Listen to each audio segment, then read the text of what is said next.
তিনি বলেন, ২ মাসের মধ্যে পাকিস্তান বাহিনী যদি আমাদেরকে শাসনতন্ত্র বুঝিয়ে না দেয়, যদি আমাদের ৬ দফা দাবি মেনে না নেয়, তখন আমরা স্বাধীন বাংলাদেশের জন্য আন্দোলন শুরু করব। বাংলার নেতারা বীরের বেশে দেশে ফিরে আসেন।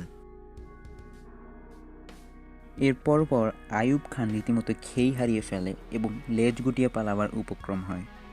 ১৯৭১-এ মুক্তিযুদ্ধ শুরু হওয়ার আগেই লক্ষ লক্ষ মানুষ তাদের আত্মত্যাগের মাধ্যমে আমাদেরকে সেই জায়গাটিতে পৌঁছে দিয়েছেন।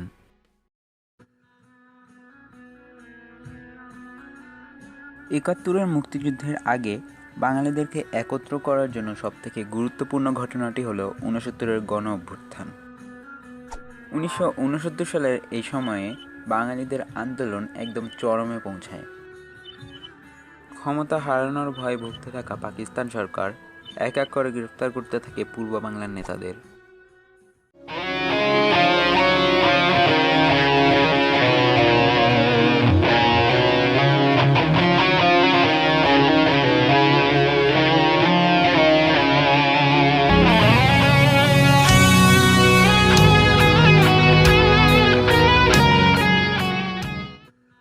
নেতাদের মুক্তির দাবিতে বাংলার ছাত্র সমাজ গড়ে তোলে এক তীব্র আন্দোলন। ডাকসুর নেতৃত্বে থাকা সকল ছাত্র সংগঠনগুলো একত্রিত হয়ে গড়ে তোলে স্টুডেন্ট অ্যাকশন কমিটি। এবং প্রতিবারের মতো এবারও এই আন্দোলনের নেতৃত্ব দেয় ছাত্ররা। এই স্টুডেন্ট অ্যাকশন কমিটি শুধুমাত্র পড়াশোনার কাজটি করেনি, বরং বাঙালিদের যে দাবিগুলো ছিল, বিশেষ করে সেই সময়ে রাজবন্দীদের মুক্তির যে দাবিগুলো ছিল, সেগুলোকে তুলে ধরে। এবং সেই সময় এই দাবিগুলো সমগ্র পূর্ব বাংলায় ছড়িয়ে পড়ে এবং কয়েকটি স্লোগান অনেক জনপ্রিয় হয়ে ওঠে, যেমন অন্ন চাই, বস্ত্র চাই, বাঁচার মতো বাঁচতে চাই এবং রাজবন্দীদের মুক্তি চাই। এবং এই স্লোগানের সাথে অনেক মিছিল বের হতে থাকে। এরকমই এক মিছিল হওয়ার সময় গুলিবর্ষণ শুরু করে পাকিস্তানি বাহিনী, যাতে নিহত হয় অসংখ্য মানুষ। এরকমই এক ঘটনায় ২০ জানুয়ারি ১৯৬৯ সালে পুলিশের গুলিতে শহীদ হন ছাত্রনেতা আসাদ।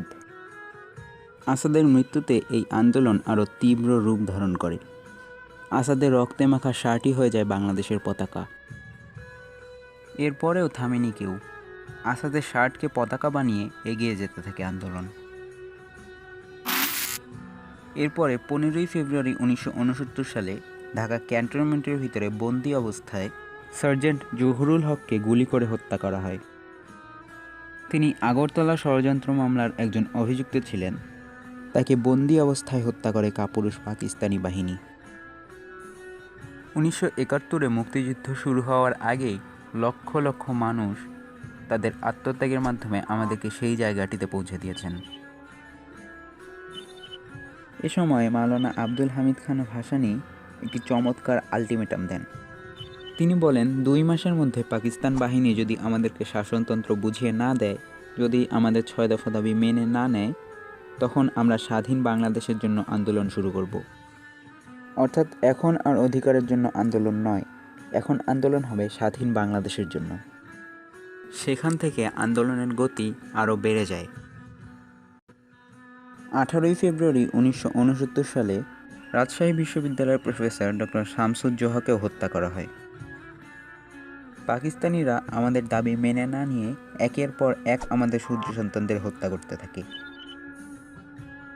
এর পরপরই ছাত্র জনতা আর সহ্য করতে না পেরে আইন ভঙ্গ করে রাজবন্দীদের নিঃশর্ত মুক্তির দাবিতে রাস্তায় নেমে আসে।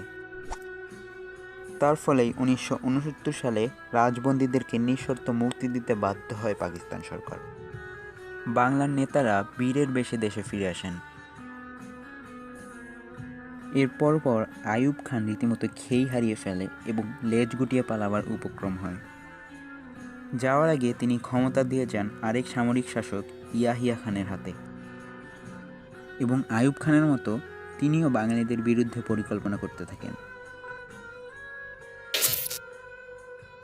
এরপরেই ঘনিয়ে আসে ৭০-এর নির্বাচন।